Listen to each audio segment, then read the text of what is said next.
Parfois, une grande passion peut devenir une belle entreprise. C'est le cas de CompuSport, une entreprise bien d'ici qui a maintenant un beau rayonnement jusqu'à Las Vegas et partout en Amérique du Nord en gérant des tournois avec leur logiciel de billard, de dard et plusieurs autres. Venez découvrir le beau parcours de Neil Godet et ses associés.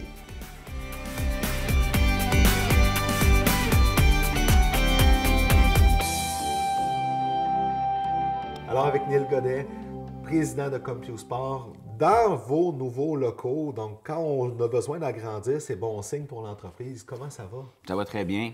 Oui, c'est bon signe. On n'avait pas vraiment le choix de trouver une nouvelle place. On est maintenant 9 à temps plein. Donc, nos locaux d'avant n'étaient pas fonctionnels pour ça.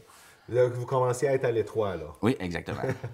Bien là, c'est le fun parce que vous avez démarré au début de la décennie à peu près. Oui. Rendu à 9 employés, ça veut dire que vous avez vraiment occupé votre marché avec votre projet, là.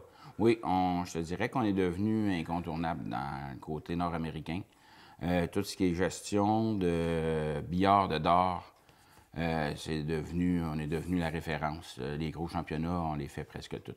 Parce que dans le fond, vous, ce que vous avez, c'est un logiciel qui permet de gérer ces tournois-là pour que ça se déroule rondement, là. Oui, exactement. Ce qu'on a fait, c'est qu'on a automatisé la gestion des tournois, puis aussi de ligues. Mais on a commencé on s'est fait connaître plus à cause des tournois. Oui. Le fait d'automatiser les tâches principales qui sont demandées par un tournoi pour avoir une gestion qui est correcte, fait en sorte que c'est surtout le billard puis le dard parce que quand c'est multisurface, ça fait en sorte que multisurface, multijoueur, ça fait en sorte que les besoins sont plus grands. Donc, c'est pour ça que... Oui, parce que dans ces tournois-là, vous avez développé un logiciel. Il y a toi puis tes associés. Vous avez développé le logiciel pour que dans des tournois qui a 10, 20, 30 et plusieurs tables ou surfaces de jeu, que ça se déroule rondement dans l'organisation. Oui, exactement. Ça part de la pré-inscription, gestion de l'horaire, l'attribution des surfaces de jeu, gestion des bourses, communication avec les joueurs. Ah oui, gestion des bourses jusque-là en plus. Tout ça est automatisé. Oui, on a même un système pour les gestionnaires du tournoi. Les chèques se font à mesure. C'est vraiment automatisé, les tâches de A à Z, là. Mais qu'est-ce qui vous a incité à vous lancer dans un projet comme ça? Parce qu'au départ, c'est parce que vous étiez des passionnés de billard. Oui. Qu'est-ce qui vous a incité à franchir le pas pour développer quelque chose comme ça? Moi, ça a commencé... Moi, je suis un joueur de billard. C'est ma passion. Ça a commencé dans les années, je te dirais, dans les années 2000. En 2004, on a fait CompuSport enregistré. Okay. La première apparition de CompuSport. Gérait un tournoi pour l'Association de traumatisés crâniens d'Abitibi-Témiscamingue, de Piliers. On faisait une levée de fonds parce que mon ex-conjointe est directrice générale de l'association, puis je voulais aider à faire en sorte qu'on fasse une levée de fonds avec le billard, parce que c'est quelque chose que j'aimais. Ben oui. J'aime encore, mais j'ai pas le temps. Mais quand on a commencé ça, il n'y avait pas de logiciel qui faisait ça, il n'y avait pas. Fait que moi, j'avais un setup sur Excel avec plein d'onglets, puis pour l'attribution des surfaces, puis David, qui est un de mes associés, travaillait avec moi à l'université dans ce temps-là, au centre de recherche, puis il me dit peut-être que je pourrais t'aider là-dedans. Fait qu'on a commencé à regarder ce qu'on pourrait faire. Lui, il m'a aidé à la programmation, là. À faire en sorte que ça roule plus, que ça aille plus rondement. Puis en fin de compte, on s'est mis à regarder, ça existe-tu, ça? Puis on n'a rien trouvé qui ressemblait à ce qu'on voulait faire. Fait qu'on s'est dit, c'est nous autres qui va le faire. Ah oui, rien de moins, là. C'est de même que ça a commencé. Puis là, à un moment donné, c'est devenu tellement gros que vous avez décidé de vous lancer en entreprise carrément à temps plein. À ce moment-là, il y a toujours une porte qui s'ouvre, là. Il y a quelqu'un qui est là pour vous aider ou un organisme, quelque chose. Ça a été quoi le premier coup de main que vous avez eu pour vous lancer? Le premier organisme qui nous a aidés, c'était le CNRC, le Conseil national de recherche du Canada. Ah oui? Qui ont cru en notre projet. Nous autres, quand on a... Moi, je travaillais pour l'URSTM, l'Unité de recherche et services en technologie minérale, à Vicat. Oui. Puis, les bureaux du CNRC étaient dans le même secteur que nous autres. Donc, Jean-Yves Savard, qui était responsable du CNRC en région à l'époque, entendait souvent parler de mes affaires parce qu'on se connaît bien. Puis à un moment donné, il m'a dit peut-être, Neil, qu'il y aurait moyen de faire quoi. Il faudrait regarder si on peut monter un projet avec ça. Fait que c'était comme on le regardait tranquillement, mais à partir de quand on a fait notre premier championnat à Las Vegas en 2012. Ouais. Là, c'était comme plus facile de vraiment... on avait des arguments pour démontrer que c'est quelque chose d'original. Fait que c'était eux autres qui nous ont aidés la première. Parce que vous avez eu le gros événement qui vous a permis de vraiment vous mettre sur la map. Oui, là, exactement. De dire, regardez, là, on a eu ça, on veut faire ça. Là. Ce qu'on fait, c'est pas ordinaire. C'est vraiment quelque chose que si on est rendu à Las Vegas pour le faire, c'est parce qu'on a quelque chose qui se fait pas ailleurs. Là. Puis c'est comment se lancer? Parce que quand on se lance en entreprise, on se lance un peu dans le vide. Là, tu as quitté un emploi qui était quand même sécure pour te lancer là-dedans. Oui. Comment on se sent dans ce temps-là? Ah, c'est sûr que ça prend... je te dirais, ça prend du guts, puis il faut que tu crois en ton projet. Il faut que tu mettes en priorité. Tu veux réaliser ton rêve, bien, si... Ça me tentait pas de vivre de regrets après puis de dire j'aurais dû. Fait que on a fait le move en même temps, Francis, David puis moi. On a fait ça en 2013, justement parce qu'on avait eu du financement avec CNRC, qui nous a aidés à aller chercher du financement avec Développement économique Canada, puis avec, c'était MDEIE à l'époque, c'est le ministère, il change du Développement économique, l'innovation et les exportations. Le MEI de maintenant. OK, oui. Donc, on est allé chercher du financement pour être capable d'assurer nos salaires pour au moins un an, puis on s'est dit, OK, on le fait. Puis on se concentre là-dessus. On se concentre là-dessus, puis on a laissé nos emplois à cette époque-là. Fait que là, tout ça, là, ça vous a amené à développer un marché qui vous appartient en très, très, très grande partie. Là. Comment on fait pour développer ça? Parce que, oui, vous avez eu la visibilité, mais on ne peut pas s'asseoir sur ses lauriers dans ce temps-là. Faut non, c'est ça.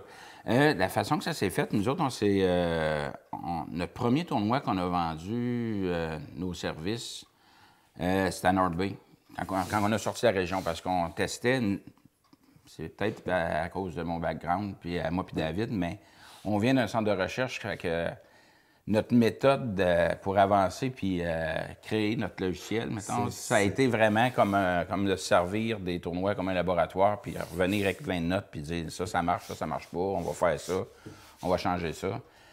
Fait qu'on a avancé tout le temps de même, mais ça se faisait au Témiscamingue puis ici, à Rouen, parce que moi je viens du Témiscamingue, puis je joue au pool à Rouen. Fait que c'était comme les deux places que... Puis la première fois qu'on est allé gérer un tournoi à North Bay, la dame qui était là, au début, nous avait dit vous avez besoin de... Je vais l'essayer, là, mais vous avez besoin d'être impressionnant parce que moi, le gars qui m'a sédopé mes tournois, s'occupe des tournois à Las Vegas, puis lui connaît ça, puis on a dit ben regarde, j'aimerais ça. Elle me disait ça fait ça, oui. Puis là, maintenant, elle était comme pas certaine là, que ça le ferait. Puis la première fois qu'on est allé gérer son tournoi, c'était en novembre 2011. Tout de suite après, pendant le tournoi, elle a appelé Gary Benson, qui est le directeur du championnat de Las Vegas, d'Avianier. Puis elle a dit tu devrais parler à ces gars-là. Fait que lui, il est allé voir ce qu'on faisait sur Internet, puis il a dit we'll talk. Ah, oui. Fait qu'on est allé le rencontrer au mois de février, après, 3-4 mois après ça. Puis ce qu'on a décidé de faire, c'est de gérer le même tournoi que lui, mais c'est un bureau à côté. Juste pour voir ce qu'on... On voulait comparer ce qui existe comme c'est là avec ce que nous autres on fait. Puis à cette époque-là, si on regarde ce qui se faisait, lui, c'était beaucoup plus rapide que nous autres, mais c'était des stickers que tu recolles sur le mur avec... C'était un mélange d'informatisé puis de manuel. Là. Oui. Mais c'était fait pour plus de tables que nous autres, puis c'était plus rapide. Nous autres, il faut comprendre que quand on fait ça ici, notre gros tournoi, on avait 32 tables. Là. Combien de tables là-bas? Puis là, quand on a fait ce tournoi-là, on avait 47. C'était quand même une fois et demie. Puis nous autres, ça nous stressait, mais... Maintenant, notre plus gros tournoi, c'est 325 tables, 13 500 joueurs, 13 600 joueurs. C'est le plus gros monde. Il a été répertorié dans le livre des records Guinness. Rien de moins? Non, c'est ça. Ça fait gros. Ça fait bien du monde à gérer. Oui. Là, vous avez eu à gérer une croissance parce que quand même, passer des 3 partenaires, embaucher 6 employés de plus, il y a quand Oui. même une croissance à gérer. Comment vous faites pour tenir le rythme là-dedans? Parce qu'on ne veut pas aller trop vite, mais pas trop lentement non plus, là. Oui, je te dirais qu'on n'a presque pas fait de publicité ou de marketing parce que on avait de la misère à fournir à la clientèle qui nous arrive. Une de nos grandes peurs, c'était qu'on ne fournisse pas puis qu'on défasse notre nom, là. Notre service Ouais. soit pas adéquat.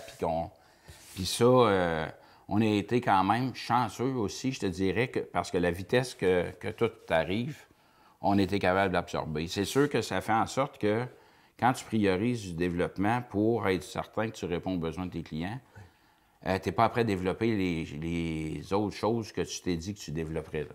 Oui, c'est ça. Fait que ce que ça change un peu, ça a fait changer un peu nos priorités. Puis c'est une des explications pourquoi on est rendu 7 programmeurs. Parce que ça fait en sorte qu'on a un programmeur qui est presque dédié uniquement au service pour s'assurer que tout ça fonctionne rondement. Puis les autres programmeurs peuvent travailler sur le développement des nouveaux outils, des nouveaux marchés, des nouvelles fonctions. Ben là, quand vous êtes rendu que vous êtes à l'impression des chèques pour les bourses, c'est quand même que vous avez mis du temps pour préparer tout ça, là. Oui, mais en même temps, ce qu'on vise, c'est vraiment, comme c'est là, on est plus dans un marché B2B. Ça veut dire que nos clients actuels, c'est la plupart du temps, c'est des gestionnaires. Il y a des coins, on appelle ça des coin machine operators. Ça veut dire c'est ceux qui ont les tables de billard, qui ont les boards de d'or, qui ont les guichets ATM. Ils ont tout fourni, là. Eux autres, c'est ça leur domaine. Mais ces gars-là, pour être sûr que leurs joueurs s'intéressent qu'ils mettent plus de 25 cents dans leur table puis dans leur board, ils organisent des tournois, ils organisent des ligues, puis c'est eux qui ont besoin de nous autres. C'est un de nos gros marchés. OK. Donc, pour nous autres, quand que ces gens-là s'en viennent, c'est comme eux autres, ils arrivent avec 50 joueurs, l'autre arrive avec 100 joueurs, l'autre arrive avec 3000 joueurs, l'autre. Fait que pour nous autres, ils nous amènent des nouveaux clients parce que notre but, c'est vraiment B2C. C'est de pouvoir vendre des choses directement aux joueurs. Un profil personnalisé avec l'application mobile adaptée à ses besoins à lui. Donc, le côté statistique, le côté. Juste en côté statistique, nous autres, on suit avec Google Analytics qu'est-ce qui se passe. Puis Oui. on peut voir que, basé sur 1,8 million de visites, là, pour 1,2 million de ces visites-là, cette personne-là, c'est la dernière fois qui est venue visiter la partie statistique, ça fait pas 24 heures. OK. Donc, les gens, ils vont y aller, les habitués, ils vont y aller à tous les jours, voir ce qui s'est passé, les statistiques de tel autre gars, il a fait quoi, tel autre gars a fait quoi. Moi, je suis rendu où là-dedans? Fait que ce côté-là, on veut le mousser plus puis le faire en sorte qu'il y ait plus de choses à regarder, là. Ah, wow, c'est super intéressant. C'est Fait ça. que là, vous autres, vous avez tout un pan qui est en développement parce que Exactement. les services de CompuSport devraient éventuellement Oui. se bonifier. Oui, on va avoir une nouvelle application mobile qui sort ce printemps, puis qui va avoir beaucoup plus d'options dedans. On parle aussi d'un exemple du paiement dans une ligue, tu joues, tu vas payer Ton inscription. tes frais à toutes les semaines. Bien, on a développé une plateforme qui fait en sorte qu'ils peuvent payer directement dans le compte du gestionnaire, puis tout se compile. Parce que sinon, actuellement, le monde met l'argent dans une enveloppe, glisse ça dans la table, il y a quelqu'un qui passe, ramasse l'enveloppe, compile qui a payé. Là, ça laisse place à l'erreur. C'est ça, exactement. Puis, fait que ça fait... Ce qu'on fait, c'est qu'on regarde qu'est-ce qui pourrait y faciliter la vie à ce gestionnaire-là pour s'assurer que ce soit nous autres qui veulent le retenir. Puis après ça, ce gestionnaire-là, aussitôt qu'il se met à se servir de nous autres, bien, nous autres, ça nous fait un nombre X de clients potentiels. Fait que vous avez un grand laboratoire pour pouvoir Exactement, développer. oui. Wow! Quand on parle de développement aussi là-dedans, bon, bien, il y a un processus d'entreprise, on en parle depuis tantôt, il y a une croissance, on fait des bons coups. Des fois, il y a des coups qu'on se dit, je ne le referai pas, Oui. ou j'ai tiré une leçon de cette telle situation. Est-ce qu'il y a une... Ah oui, il y en a. Oui. C'est sûr, c'est sûr. Je te dirais que notre meilleur coup a été vraiment ce que je parlais tantôt quand on avait parlé avec le directeur du tournoi de Las Vegas, puis que lui a fait en sorte qu'on se rende à Las Vegas, qu'on fasse notre premier championnat. Son logiciel était beaucoup plus rapide, puis le nôtre était mieux CDP, mais n'était pas aussi rapide. Puis, Francis et David ont fait une job. Ils sont allés s'enfermer dans une chambre pendant 2 heures, ils sont ressortis pour on était aussi rapide que lui. Ah oui? Ça a été vraiment. En 2 heures? Ouais, oui. Puis là, lui, quand il a vu ça, il a fait comme wow, moi, je veux une soumission pour notre championnat. Puis c'est de là que ça a commencé. Ça a été notre meilleur coup parce que ça a été vraiment un tremplin. On a eu 4 mois que les gars n'ont pratiquement pas dormi. Puis moi, ce championnat-là, j'étais assis en avant, puis on avait des affaires de pas près. Puis les autres, c'était comme mes 2 anges au 22e étage. Moi, j'étais en bas, au plancher. Au front, là. Puis eux autres, ça a fait en sorte que ça a été notre meilleur coup. Mais on a comme pris confiance. Tu te dis, hein, on est capable. Mais l'année d'après, on s'est fait demander pour gérer le championnat du monde de la National Dart Association à Las Vegas. OK. Puis, on n'avait jamais géré de championnat, on n'avait jamais géré de dart. On avait quelques clients qui avaient géré des tournois de dart avec notre système. Puis, un des gars qui est sur le conseil d'administration de la National Dart Association l'avait fait. C'est lui qui a amené ça à NDA en disant j'ai trouvé le logiciel, ça va. C'est ça qu'il nous faut, là. C'est ça qu'il nous faut. Mais à cette époque-là, nous autres, il faut comprendre qu'à chaque match, il s'imprime, on appelle ça un match card, là, avec les. Il y a des codes QR que quand tu reviens, tu as gagné, tu scannes. C'est ça qui fait avancer. Mais notre feuille était trop lourde, je parle en nombre de megs, là, que pour un tournoi de poule, ça se joue moins rapidement qu'un tournoi de dart. C'était pas problématique. Mais pour le tournoi de dart, c'était trop rapide, là. C'était trop rapide, puis à un moment donné, ça s'est mis à bloquer dans le système. Puis on était comme aux 3/4 de notre premier soir, puis ça a tout planté. Fait que de planter ton système de gestion à Las Vegas dans le championnat du monde quand tu veux te mettre sur la map, c'est dur. C'est vraiment difficile. On est reparti de là ce soir-là, nous autres.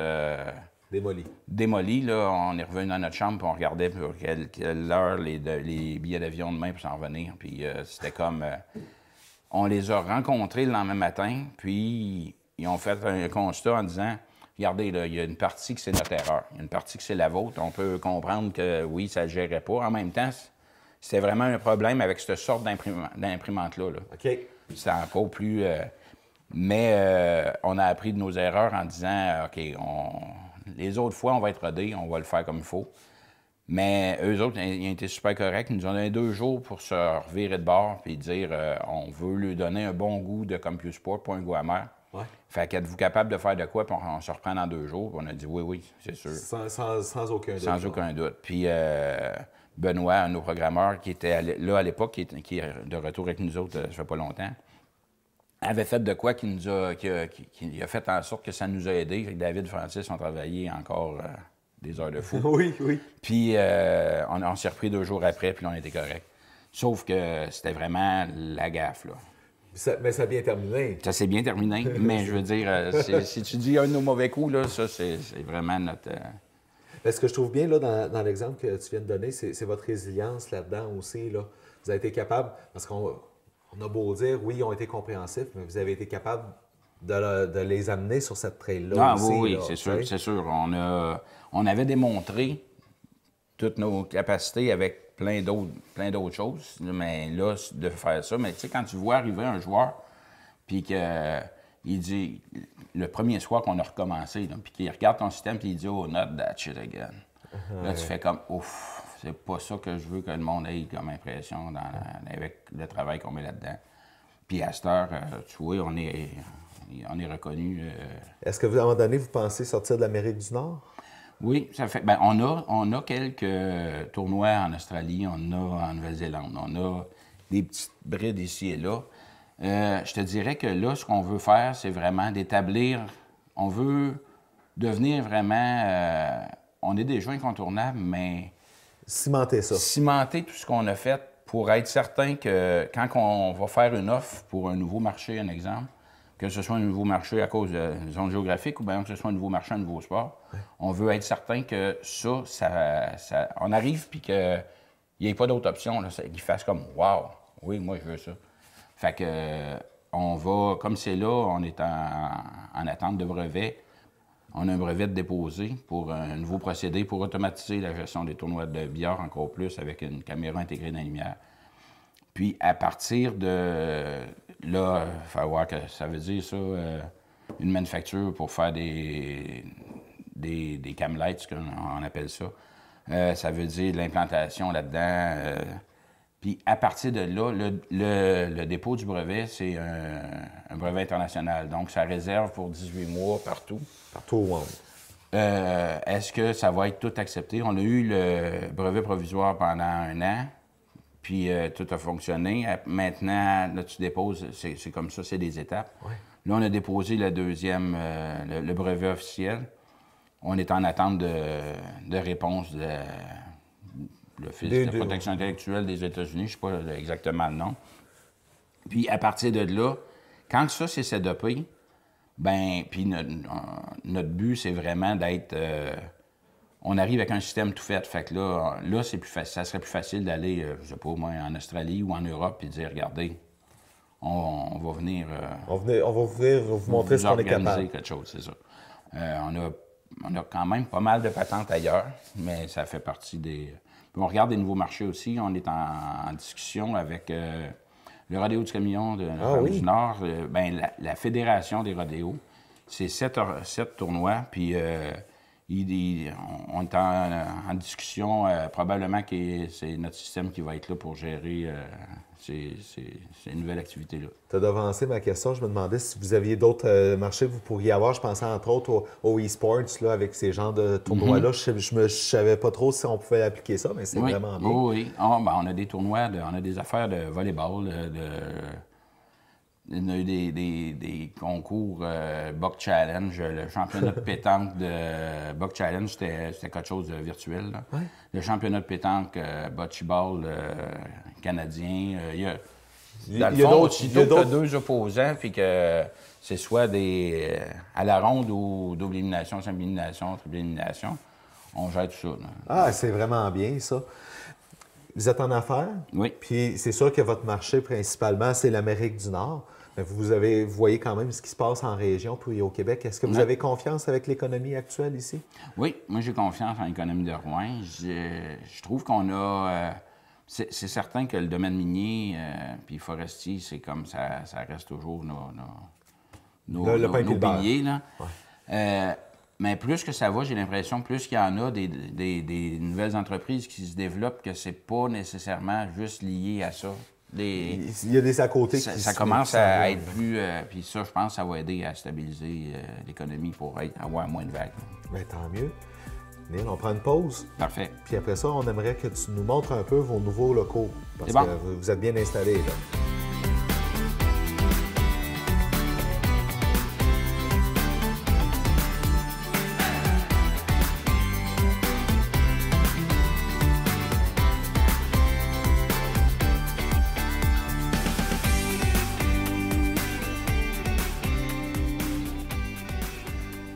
Donc, vous êtes maintenant installé sur le boulevard Saguenay. On en a parlé au début, mais vous aviez vraiment besoin de plus d'espace. C'est combien de plus grand vous avez maintenant? C'est 5 fois plus grand. Quand même. Je te dirais que tant qu'à s'installer, puis c'est avec une idée de croissance encore, donc on s'est assuré d'avoir une place qu'on va pouvoir développer encore. On a l'appartement au-dessus, c'est moi qui reste là comme c'est là. Mais si... Advenant le cas qu'on a encore besoin de place, ça va devenir un agrandissement comme tu sais. Vous avez prévu, vous finissez la location, on achète, on investit, on est maître de notre destin. Là. Exactement. Est-ce que tu peux nous montrer un peu comment vous êtes installé? Parce que c'est super beau, c'est bien aménagé. Ici, c'est l'entrée principale. Oui. Mon bureau est de ce côté-là. Vous pouvez... Avec vue sur le trafic, tout ça, là. Oui, en plein ça. Wow. Une vue sur la Saguenay. Puis, dans le fond, là, tous les employés, vous êtes ici, là? Oui, on a un employé qui travaille en satellite, si tu veux, qui est basé à Gatineau. Ah oui? Un programmeur qui est basé à Gatineau. Est-ce que vous êtes encore appelé à voyager beaucoup sur les tournois? Moins sur les tournois qu'avant, parce que les gens ont développé une autonomie, puis ça va de mieux en mieux pour ça. S'ils nous appellent et qu'ils disent s'il y aurait besoin de nos services, si on connaît quelqu'un, bien... On a des clients un peu partout aux États-Unis. Fait que là, on va dire, appelle tel gars, il pourrait probablement t'aider. Ça va te coûter moins cher de même, puis nous autres, ça nous assure que... Mais le fait de pouvoir être là dans les tournois au début, ça nous a aidé à développer un réseau puis développer un marché. C'est ça, ça va selon vos projets encore là, comme on parlait tantôt, là, votre mentalité là, de recherche est là. Exactement. Ici, c'est le bureau de Sophie qui travaille au service à la clientèle. C'est elle qui répond à nos clients américains. Là, on a une salle de réunion. Puis ici, un de tes associés qui est là. Francis, un de mes associés. C'est quand même beaucoup d'équipements. Il faut que vous restiez à fine pointe de la technologie régulièrement. Là. Oui, vous exactement. devez changer souvent tout ce qui est informatique. Vous devez évoluer. Oui, ça fait partie des choses qu'on essaie de changer. Là, on s'y up-to-date tout le temps. Ah oui, vous n'avez pas le choix. Là. Puis, y a-t-il des logiciels que vous avez utilisés au début qui ne vous servent plus, puis vous avez pu trouver mieux pour mieux servir vos besoins? Oui, on s'est servi de Silverlight au début dans notre développement. Microsoft a abandonné cette plateforme-là. Donc, on a dû tout rechanger puis retomber avec d'autres systèmes pour programmer notre plateforme. Oh, quand même, hein? Fait que là, là vous êtes c'est là l'importance de rester à l'affût parce que vous n'êtes pas à merci d'un logiciel qui est plus à votre disposition. Non, tout est développé vraiment à l'interne, donc... Ah, c'est vraiment bien. Oui. Une belle salle ici pour pause? C'est notre lunchroom, c'est la salle de pause. En même temps, on voulait faire un peu une ambiance, un peu bar, si tu veux, parce que ça fait partie de l'ADN. De notre ADN. La table de billard, c'est le même principe. On a installé ça pour pouvoir... on va éventuellement tester nos camelights là-dessus, mais en même temps, ça fait le fun parce que ça fait une ambiance de travail qui est plaisante. Le midi, on se fait nos petits tournois, on fait des round robins. OK, c'est à mon tour de jouer contre toi. Oui, OK. Ouais, ça fait partie du... Pour garder la main un petit peu, même si on n'a plus le temps. Oui, exactement. Fait que, ici, c'est les bureaux des programmeurs. On a le bureau à Christian, le bureau de Maxime. Derrière ici, c'est David qui n'est pas là actuellement. On a le bureau de Richard, Samuel, puis Benoît qui sont de l'autre côté. Fait que vous avez vraiment grandi pour le mieux, là, pour être capable de respirer. Là. Oui, exactement. Ça fait une ambiance de travail qui est plus plaisante que d'être tout tassé. Ouais. Puis ça fait... c'est vraiment... On a commencé à faire... à tous les jours, on fait 2 séances d'exercice, toute la gang ensemble. C'est Sophie qui s'occupe de ça. On fait des choses... C'est vraiment un esprit d'équipe, là. Hey, c'est vraiment bien. Oui, bravo. Merci beaucoup, Neil, pour ton temps. On a vraiment apprécié que tu partages le parcours de CompuSport avec nous. Puis bon succès pour la suite. Merci beaucoup.